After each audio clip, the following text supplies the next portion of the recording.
This is one of a series of Good Answers presentations, offering evidence to answer skeptical challenges to the Bible's accuracy.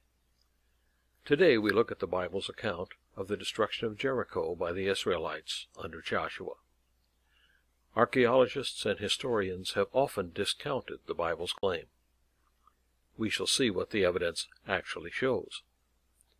But before we go there, just for fun, let's enjoy Vance Perry's multi-part rendition of a wonderful old spiritual, Joshua Fit the Battle of Jericho.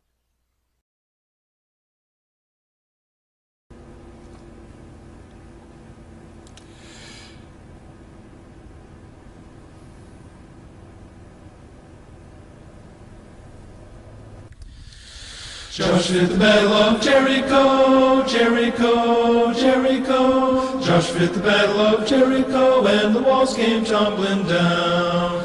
Joshua fit the battle of Jericho, Jericho, Jericho. Joshua fit the battle of Jericho, and the walls came tumbling down. Let me tell you about Joshua fit the battle of Jericho, Jericho, Jericho. Joshua fit the battle of Jericho, and the walls came tumbling down. Joshua fit the battle of Jericho, Jericho, Jericho. Joshua fit the battle of Jericho, and the walls came tumbling down. You may talk about your king of Gideon, you may talk about your man of Saul, but there's none like good old Joshua at the battle of Jericho. It's so at the battle of Jericho. How mighty were the walls around Jericho, around Jericho, around Jericho. So very mighty were the walls around Jericho, but the walls came tumbling down. Yeah, I said the walls came tumbling, tumbling, tumbling. The walls came tumbling down. Mighty walls came tumbling down. Let me tell you about the battle of Jericho, Jericho, Jericho, Jericho,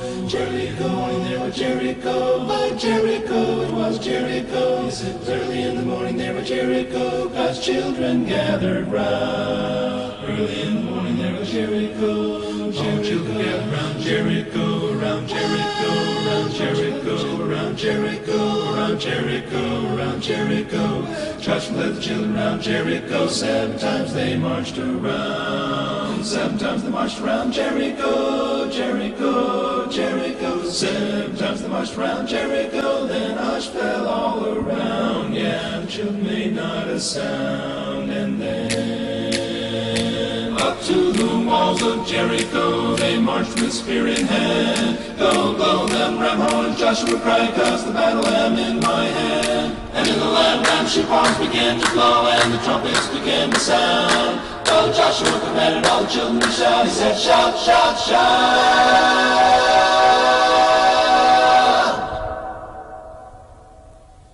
And the walls came tumbling down. The walls came tumbling down. Yeah, Joshua fit the battle of Jericho. Jericho was at Jericho. Yeah, Joshua fit the battle of Jericho, and the walls came tumbling down. Joshua fit the battle of Jericho, Jericho. What a morning when Joshua fit the battle of Jericho, and the walls came tumbling, tumbling, tumbling. The mighty walls around Jericho came down.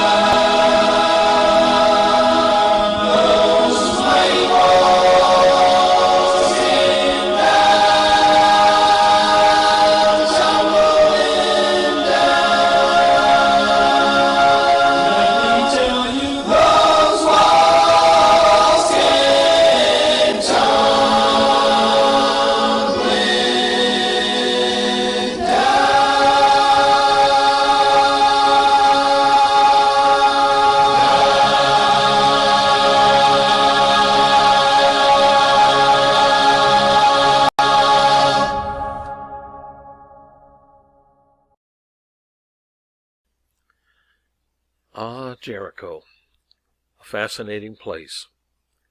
It's perhaps the oldest continuously inhabited city on the face of the earth, going back thousands of years. Equally interesting is its location in the great rift valley that contains the Sea of Galilee, the Jordan River, the Dead Sea, and extends farther south, forming the floor of the Red Sea all the way to the Horn of Africa. Situated there within that rift, Jericho is 670 feet below sea level, and is the lowest permanently inhabited city on earth. Jericho is also one of the most famous cities.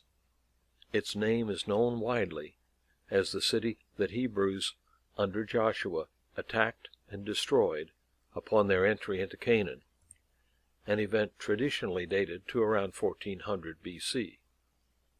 The tale of its walls falling down at the sound of the trumpets is a source of either awe or amusement, depending on whether one is a believer or not. One must admit that it is also a problem city. Though excavated and studied many times, and the site certainly shows the scars from those digs, its historians do not agree about its history. The first to excavate Jericho was Charles Warren, a British engineer, in 1867 to 68. The earliest systematic work at the site was an Austro-German project, led by Ernst Sellin and Karl Watzinger, who dug there in the 1907 to 09 seasons, and then again in 1911. Watzinger concluded that Jericho was unoccupied at the time of the Hebrew conquest, thus casting serious doubt on the biblical account. The next to dig there was a Briton, John Garstang, who devoted almost a decade of work there in the 1930s. Using pottery dating techniques, he challenged Watzinger's dating and concluded that the city had been destroyed at the time and in the manner the Bible describes. But the most famous work at Jericho was done in the 1950s by Dame Kathleen Kenyon. She, like Watzinger, reached the conclusion that the Hebrews could not have destroyed Jericho. 4 archaeological digs, 1 supporting the biblical record, and 2 discounting it. And the skeptics are in the majority. Here's a fairly typical judgment. But as many times as Jericho was conquered, destroyed, and rebuilt, there is no archaeological evidence that this happened in the days of Joshua. That leaves us asking, where is Joshua? Apart from the dating issue, however, there was considerable agreement among the archaeologists. They agreed that the ancient city was fortified by a double wall from as early as the 1600s B.C., a good 2 centuries before Joshua. The outer wall was of stone, colored gray in this plan. The inner wall was of mud brick, purple here. Since the city occupied a ridge, the inner wall was higher up than the outer one, and the slope between them was rather steep.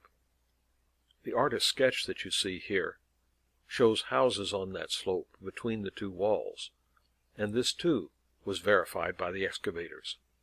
Sellin and Watzinger found the remains of houses like these on the north side of the site, including some that were actually built into the outer wall. You may recall from the book of Joshua how 2 Israelite spies slipped into the city and eventually were helped and hidden by the prostitute Rahab.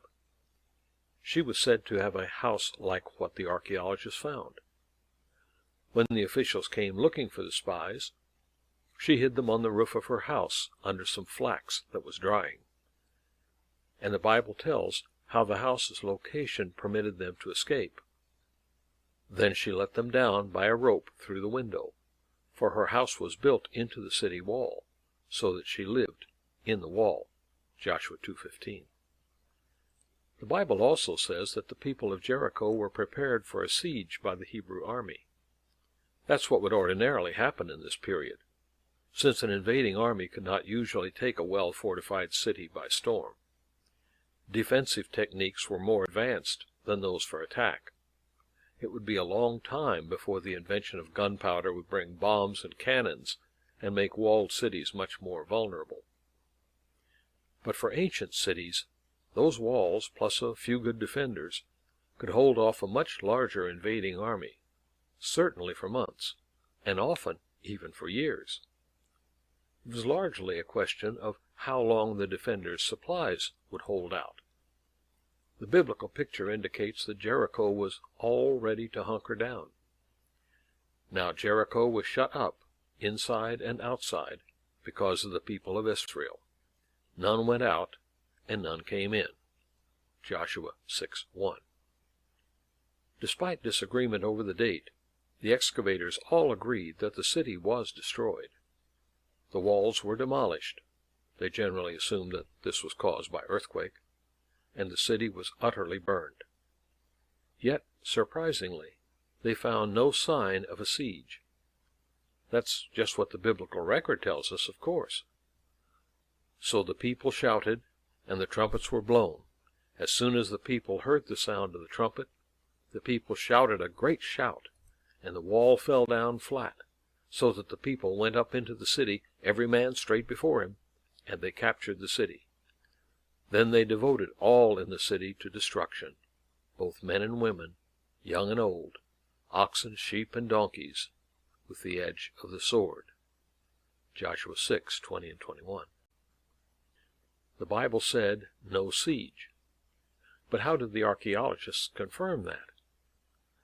Remember that an ancient city prepared for a siege by gathering supplies, expecting that they would be cooped up for months or more. The archaeologists found just that: stores of grain, oil, and other foodstuffs. It was all burned, of course, but the residue in these large jars was easy enough to identify. If there had been a siege, all of these supplies would have been used up before the city finally surrendered. But Jericho still had plenty to live on. The invaders just burned it all, just as the Bible says they were instructed to do. And that was puzzling for the excavators. When an invading army took a city in antiquity, they would certainly loot it of everything valuable. That was the whole point. Capture the city, seize everything you want, and sell the survivors into slavery. But Jericho was not looted. Its stocks of supplies were still there, and deliberately burned, contrary to everything invading armies would do, but just what the Bible recorded. In fact, the degree of agreement between what the archaeologists found and what the record in Joshua said led John Garstang to conclude that he had indeed found evidence to confirm the Bible account. In a word, in all material details and in date, the fall of Jericho took place as described in the biblical narrative. Our demonstration is limited, however, to material observations. The walls fell, shaken apparently by earthquake, and the city was destroyed by fire, about 1400 B.C. These are the basic facts resulting from our investigations. The link with Joshua and the Israelites is only circumstantial, but it seems to be solid and without a flaw. Those of us who are believers would probably feel justified at this point to say, "Not bad, huh?" But John Garstang's dig in the 1930s was not the last one. Still to come was Dame Kathleen Kenyon in the 1950s. Kenyon is to this day generally regarded as the first modern scientific archaeologist.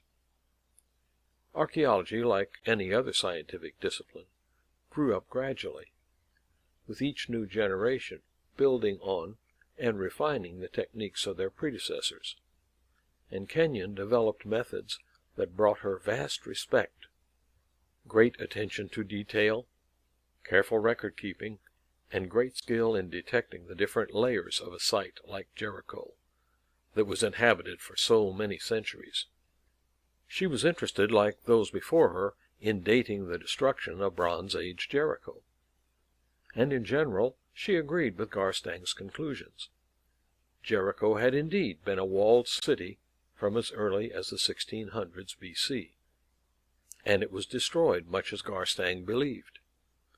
Here's what she published about that. The destruction was complete. Walls and floors were blackened or reddened by fire, and every room was filled with fallen bricks, timbers, and household utensils. In most rooms, the fallen debris was heavily burnt, but the collapse of the walls of the eastern rooms seems to have taken place before they were affected by the fire. It's worth noticing that she even found that the walls collapsed before the city was burned. That, too, matches the record in Joshua. But at one point she differed from Garstang and from the Bible. She dated this destruction to about 1550 B.C., some 150 years before the Hebrews came along. And to make matters worse, she argued that there was not even a walled city there for centuries afterward. The question returns, then, where's Joshua? The next question most will ask is, how did she know that date? The answer is pottery. We hear much these days about dating by carbon-14, but in fact, many archaeologists still prefer pottery dating. It has been a vital tool for over 100 years, and for good reason. Any site that was ever inhabited would have pottery remains there. Any kitchen needs dishes, jugs, and pots. But then, these are fragile. They get dropped and broken. And what can you do with fragments of a pot? Nothing. And in an ancient house with a dirt floor, the bits of pottery just get left there. And they last forever. That's why archaeologists love pottery. The styles change, just as they do in our modern world, and we've found enough thousands of pieces of broken pottery to have an excellent record of how the styles changed over time. Experts can look at a single broken piece and tell us to what period that particular style belonged. Here is a standard chart for that part of the world. All Kenyon or any other investigator had to do was look for styles that were current in a given period at Jericho, to see if it was inhabited in that period. What did she find? From the early Bronze Age, before 2200 B.C.? Yes, she found some of those. Middle Bronze I, 2200 to 1800 B.C.? That too. How about Middle Bronze II, 1800 to 1650 B.C.? Yes, the pots showed that Jericho was flourishing then. Middle Bronze III is from 1650 to 1550 B.C., and there was pottery from that period too. But how about Late Bronze I, 1550 to 1400 B.C.? If she found pottery from that period, it would mean that Jericho was still a living city down to Joshua's time. Each period, of course, is marked by one or more characteristic styles, sometimes called index styles, popular in that period, but not at other times, and therefore good indicators for dating. For this period, experts would look for Cypriot bichrome ware, like this jug. It's called Cypriot because it was manufactured in and imported from the island of Cyprus, and bichrome because of the two-color decoration, red and black as we see here. But Kenyon said she could find no Cypriot bichrome ware at Jericho. Therefore the city was destroyed before it came into fashion, and the date for its destruction was thus 1550 B.C. Add to this the fact that there was no walled city for centuries there after that time, and our uncomfortable question returns. Where's Joshua? Well, that was Kenyon's work in the 1950s. What happened next? Archaeologists have to publish their findings, naturally, and as we might guess, it's more fun to dig than to publish. Still, Kenyon did publish preliminary season-by-season reports, plus a popular book, Digging Jericho. But she did not get around to the full publication of her findings for years. Even so, her reputation was so great that no one challenged her conclusions about the date. She was, in fact, so highly respected that she was named by the Queen as a member of the Order of the British Empire, becoming Dame Kathleen Kenyon. She died in 1978, still not having published her full report on Jericho. Students and colleagues did that in the early 1980s. The effect of all this is that no one could truly look over her shoulder, study exactly what evidence she had found, until decades after her dig at Jericho. Then along came someone who did, Bryant Wood. A true field archaeologist, with excavations of his own to his credit, and an expert in Bronze Age pottery, he was ideally suited to re-examine the question of Jericho. He first noted that Kenyon's dig was limited primarily to two 26 by 26 foot squares, and that these were in a poorer section of the city. As Kenyon herself had said, "The picture given is that of simple villagers. There is no question at all of luxury. It was quite probable that Jericho at this time was something of a backwater, away from the contacts with richer areas provided by the coastal route." Dr. Wood reminded his readers that Cypriot ware was an import, expensive and not likely to show up in poorer houses, especially not when Jericho, as Kenyon recognized, was off the main trade routes. But the stunning discovery that Wood made as he researched everything in print about Jericho was that John Garstang in the 1930s had found and published Cypriot ware in color. Despite her reputation for meticulous care, Kenyon had somehow missed this crucial evidence, and with it he could affirm that Jericho was destroyed around 1400 B.C. by Joshua. Dr. Wood's surprise at this shows in this quotation. As fate would have it, Kenyon, who well knew the link of such ware to the late Bronze Age, conducted her dig too far north of the eroded runoff to find any bichrome ware. Had she dug further south, or had she been aware of Garstang's finds, the debate over the date of Jericho's fall could have taken a very different course. Kenyon might have dated Jericho's demise to about 1400 BCE, as Garstang did, and not to about 1550 BCE, the end of the Middle Bronze Age. Why Kenyon did not study Garstang's finds more closely remains a mystery. Even so, this is not the end of the story. Wood published his finds, including an article in the journal Biblical Archaeology Review. The editor is Herschel Shanks, and as he often does, he asked another archaeologist, Piotr Bienkowski, if he would like to comment on the article. He did so, rejecting Dr. Wood's dating and defending Kenyon's. But the BAR editor also invited Wood to reply to Bienkowski, and he did so.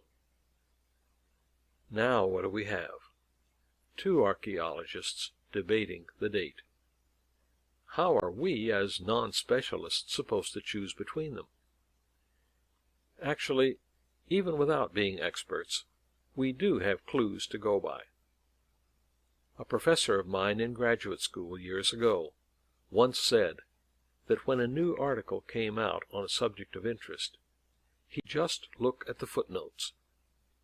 If the writer had any new evidence, that's where it would be.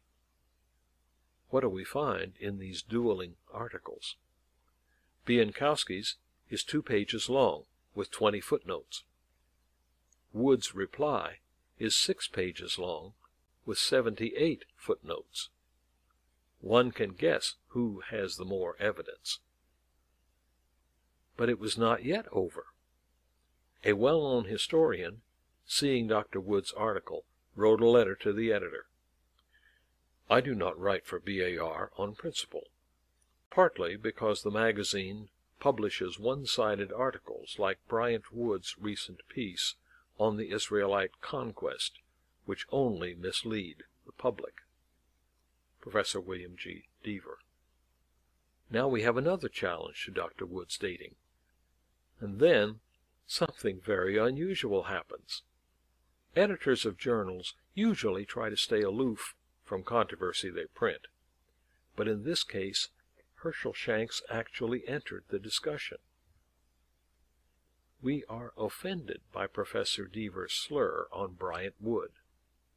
To disagree with Wood is one thing, but to characterize his article as misleading is quite another. Bryant Wood holds a Ph.D. from the University of Toronto. He wrote his dissertation under John S. Holliday, one of the world's leading experts in Near Eastern ceramics, a fact that is particularly relevant because so much of Wood's argument depends on ceramic dating. Indeed, Wood is himself a recognized ceramic expert. And then comes the editor's most telling observation of all. Most scholars we have talked to do not disagree with Wood's dating of the evidence. So, where do we stand with the evidence about Jericho?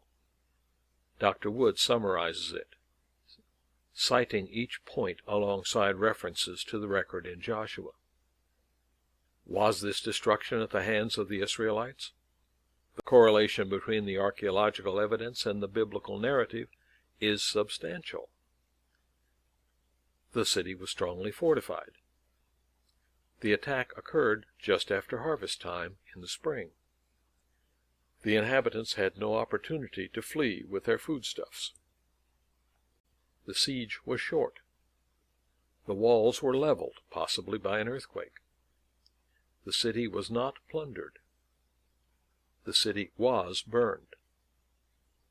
So, the evidence is in. All that needs to be said now, perhaps, is, "Thanks, Dr. Wood," and "Welcome back, Joshua." If you have questions or comments about this lecture, or any others in the Good Answers series, you may direct them to me, Dr. Jerry C. Fore, at yahoo.com.